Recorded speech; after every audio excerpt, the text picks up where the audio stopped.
मैं हूं अंग्रेज और मैं जा रहा हूं व्यापार के बहाने भारत को गुलाम बनाने। मैं वहां के लोगों में फूट डालूंगा एवं राज करूंगा। तो वीडियो को पूरा देखें और चैनल को सब्सक्राइब कर लीजिए।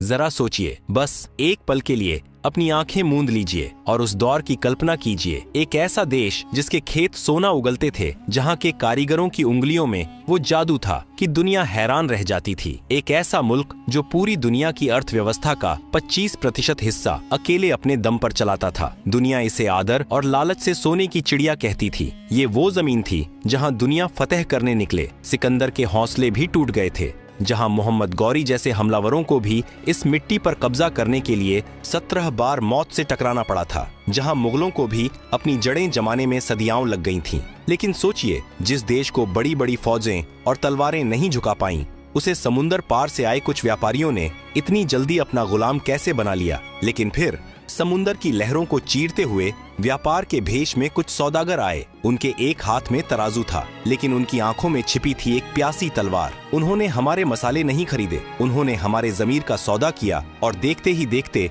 वो सोने की चिड़िया लोहे की मोटी जंजीरों में जकड़ दी गई। आज हम इतिहास के उस बंद दरवाजे को खोलने जा रहे हैं जिसे किताबों में ब्रिटिश राज कहा जाता है, लेकिन असल में वह इंसानियत के सीने पर किया गया अब तक का सबसे बड़ा अत्याचार था। यह खौफनाक कहानी शुरू होती है उस काली तारीख से जब भारत की किस्मत पर पहला और सबसे गहरा घाव लगा। तारीख थी 23 जून 1757। जगह प्लासी का मैदान। बंगाल का नवाब सिराज उद दौला अपनी विशाल सेना के साथ सीना तान कर खड़ा था। उसके सामने थी ईस्ट इंडिया कंपनी की मुट्ठी भर फौज, जिसका नेतृत्व कर रहा था एक ऐसा आदमी जिसे नफरत और लालच का दूसरा नाम कहा जाए तो गलत नहीं होगा। Robert Clive. कागजों पर यह एक युद्ध होना था, लेकिन उस दिन मैदान ए जंग में जो हुआ वह युद्ध नहीं, वह धोखा था। एक ऐसी गद्दारी जिसने आने वाले 200 सालों तक हिंदुस्तानियों का खून चूसने का लाइसेंस अंग्रेजों को थमा दिया। नवाब की सेना का सेनापति मीर जाफर अपनी हजारों की फौज लेकर युद्ध के मैदान में खड़ा रहा, चुप खामोश, बिल्कुल एक पत्थर की मूर्ति की तरह। उसकी तलवार म्यान के अंदर ही सोती रही, जबकि अंग्रेजों की बंदूकें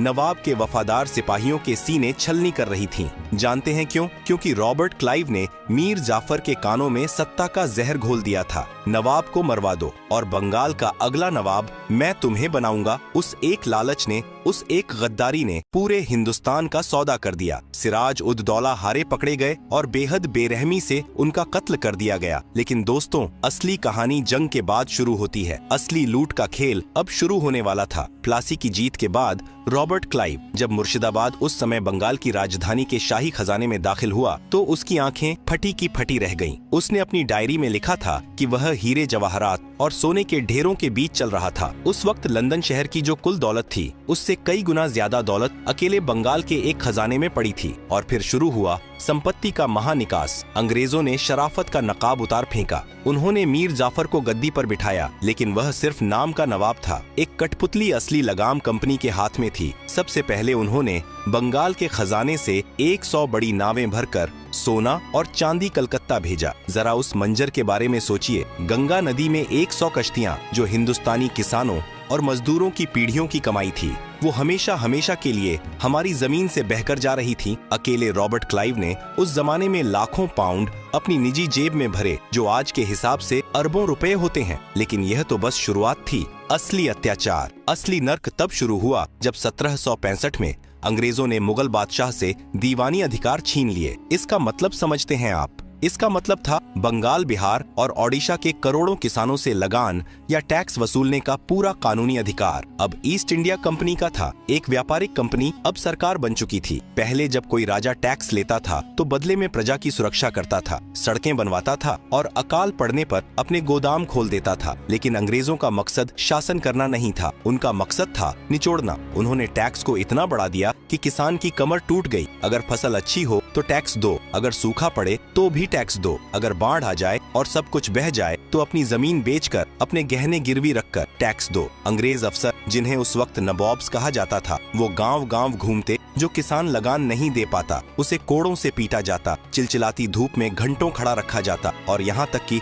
उसके बच्चों को गुलामी के लिए बेच दिया जाता। जहाँ पहले किसान अपनी फसल का 10% हिस्सा राजा को देता था, अब अंग्रेज 50% से ज्यादा छीन रहे थे। पैसा गंगा के किनारे से निचोड़ा जाता और टेम्स नदी लंदन समंदर के किनारे निचोड़ दिया जाता। बंगाल, जिसे कभी जन्नत ए निशान राष्ट्रों का स्वर्ग कहा जाता था, अब एक कब्रिस्तान में बदलने लगा था। खेत सूख रहे थे, चेहरे मुरझा रहे थे, लेकिन कंपनी की तिजोरी का पेट नहीं भर रहा था। लेकिन दोस्तों, अत्याचार की हद तो तब पार हुई जब कुदरत ने भी हिंदुस्तान से मुंह मोड़ लिया और अंग्रेजों ने इंसानियत का गला घोंट दिया। मैं बात कर रहा हूँ 1770 के उस खौफनाक मंजर की जब जिंदा लोग मुर्दों का मांस खाने पर मजबूर हो गए थे। दुनिया का सबसे बड़ा मानव निर्मित अकाल हिंदुस्तान के दरवाजे पर दस्तक देने वाला था। एक ऐसा दौर आने वाला था जहाँ माएं अपने बच्चों को नदी में बहा देंगी क्योंकि उनके पास खिलाने को एक दाना नहीं होगा। और उस वक्त, उस दर्दनाक वक्त में जब लोग तड़प रहे थे, अंग्रेज अफसर क्या कर रहे थे? वो अपनी शराब के जाम टकरा रहे थे और लगान की दरें और बढ़ा रहे थे।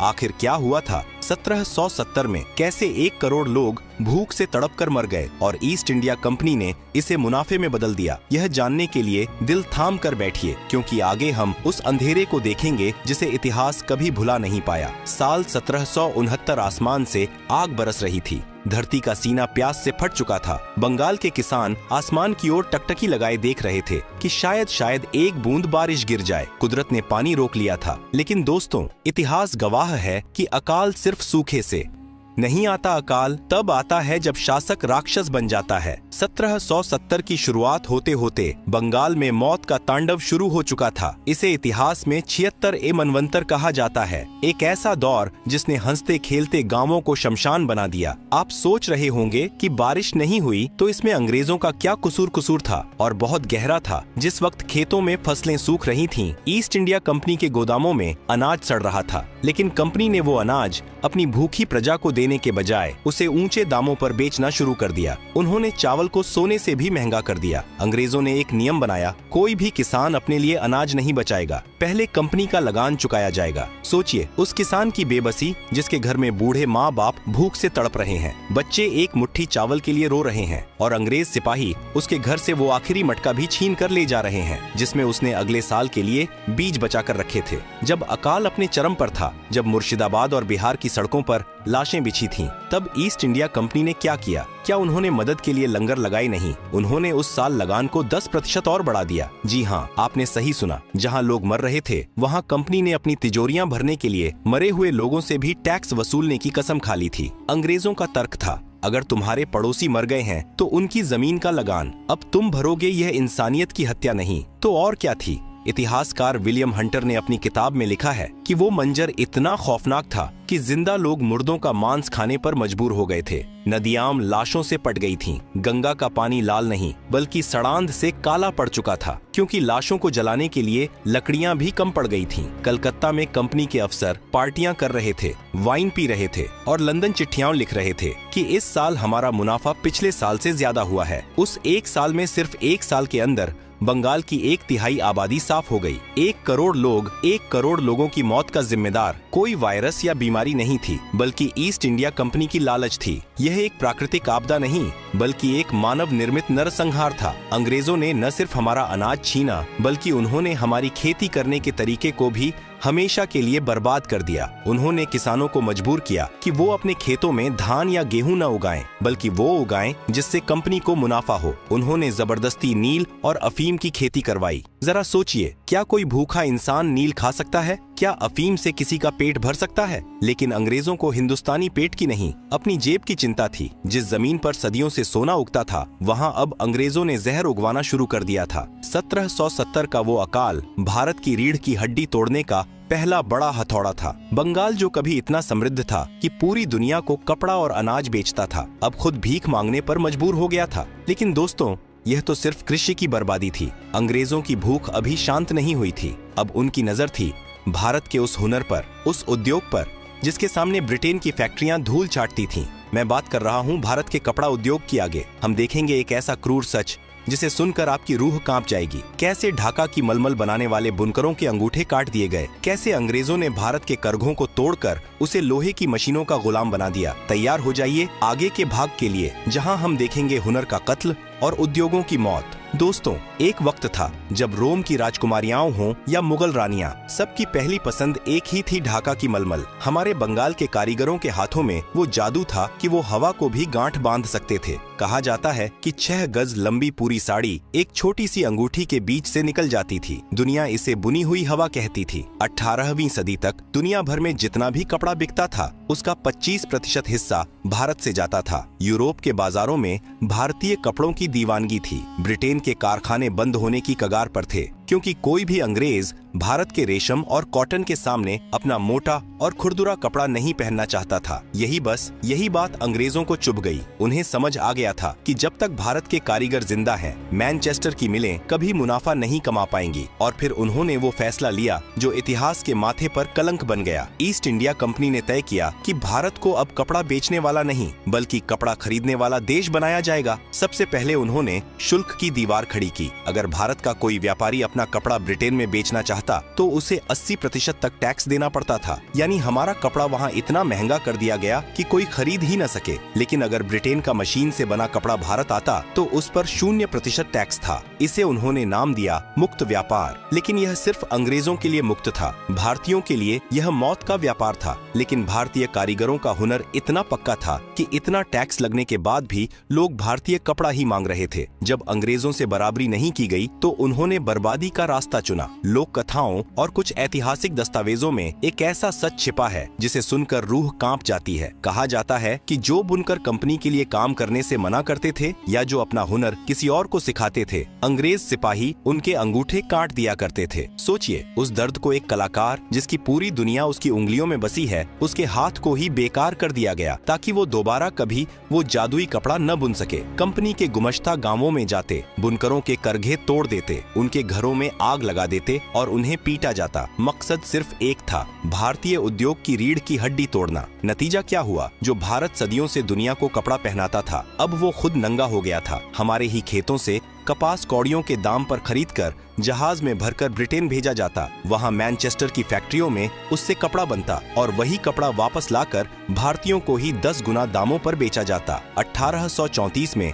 भारत के governor general Lord William Bentinck ने अपनी रिपोर्ट में एक लाइन लिखी थी जो आज भी इतिहास के पन्नों पर आंसू की तरह जमी हुई है। उसने लिखा, भारत के मैदान बुनकरों की हड्डियों से सफेद हो गए हैं। लाखों बुनकर भूख से मर गए। लाखों ने भीख मांगना शुरू कर दिया। ढाका, मुर्शिदाबाद और सूरत जैसे शहर जो कभी व्यापार के केंद्र थे, अब वीरान हो चुके थे। अंग्रेजों ने भारत को सिर्फ लूटा नहीं था, उन्होंने भारत को बेरोजगार और लाचार बना दिया था। उन्होंने एक आत्मनिर्भर देश को एक बाजार बनाकर छोड़ दिया। लेकिन दोस्तों, जुल्म जब हद से बढ़ जाता है तो वो बगावत बन जाता है। किसानों की टूटी कमर, बुनकरों के कटे अंगूठे और अकाल में मरे हुए करोड़ों लोगों की चीखें, ये सब अब बारूद बन चुकी थीं। बस एक चिंगारी की जरूरत थी और वो चिंगारी भड़की। 1857 में क्या थी? वो शैतानी हवा जिसने अंग्रेजों की नींद हराम कर दी और कैसे कंपनी राज खत्म होकर क्राउन का राज आया। लेकिन जुल्म का तरीका नहीं बदला। जलियांवाला बाग से लेकर आजादी की सुबह तक यह खूनी दास्तां कैसे अपने अंजाम तक पहुंची। देखिए, हमारे आखिरी और सबसे धमाकेदार भाग में विद्रोह की आग और आजादी की कीमत 10 मई 1857। यह वो तारीख थी जब भारत के सब्र का बांध आखिरकार टूट गया। बैरकपुर से उठी मंगल पांडे की चिंगारी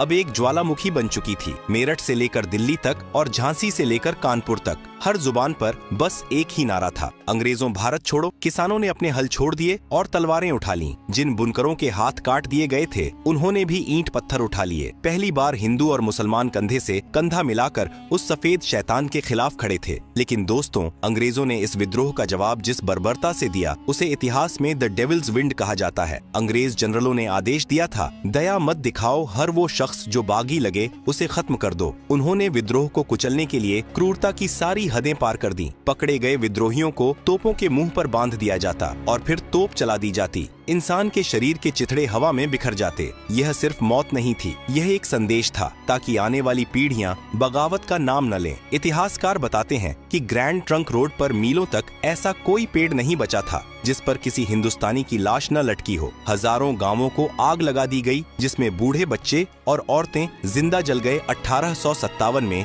खून की नदियां बहने के बाद लंदन में बैठी महारानी विक्टोरिया को लगा कि ईस्ट इंडिया कंपनी अब भारत को नहीं संभाल सकती। 1858 में कंपनी का राज खत्म कर दिया गया और भारत की बागडोर सीधे ब्रिटिश ताज के पास आ गई। अंग्रेजों ने कहा, अब हम भारत का भला करेंगे, लेकिन क्या सच में भला हुआ नहीं? लुटेरा बदल गया था, लेकिन लूटने का तरीका वही था, बल्कि अब लूट और व्यवस्थित हो गई थी। अंग्रेजों ने रेलवे बनाई, लेकिन भारतीयों के सफर के लिए नहीं, बल्कि इसलिए ताकि भारत के कोने कोने से अनाज और कच्चा माल जल्दी से जल्दी बंदरगाहों तक पहुंचाया जा सके और ब्रिटेन भेजा जा सके। और फिर आया 20वीं सदी का वो काला दिन, जिसने साबित कर दिया कि अंग्रेजों के दिल में पत्थर धड़कता है। 13 अप्रैल 1919 जलियांवाला बाग अमृतसर बैसाखी का दिन था। हजारों निहत्थे लोग, जिनमें औरतें और नन्हे बच्चे भी थे, शांति से सभा कर रहे थे। तभी वहां एक अंग्रेज अफसर आया, जनरल डायर। उसने बाग से बाहर निकलने का एकमात्र संकरा रास्ता अपने सैनिकों से बंद करवा दिया। उसने भीड़ को चेतावनी नहीं दी, उसने हटने को नहीं कहा, उसने बस एक शब्द कहा, गोली चलाओ।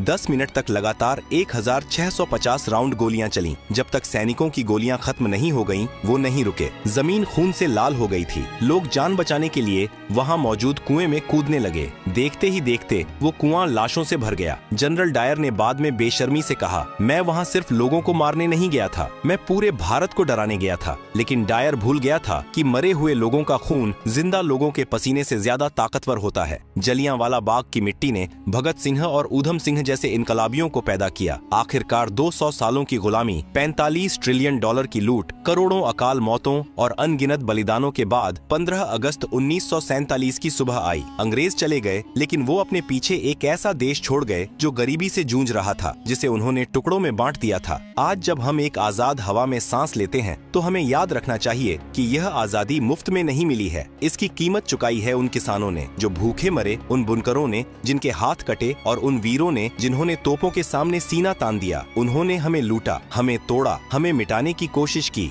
लेकिन हम फिर खड़े हुए, क्योंकि वो हमारी दौलत ले जा सकते थे। हमारा हौसला नहीं, सोने की चिड़िया फिर से उड़ान भर रही है, और यह उड़ान अब कोई नहीं रोक सकता।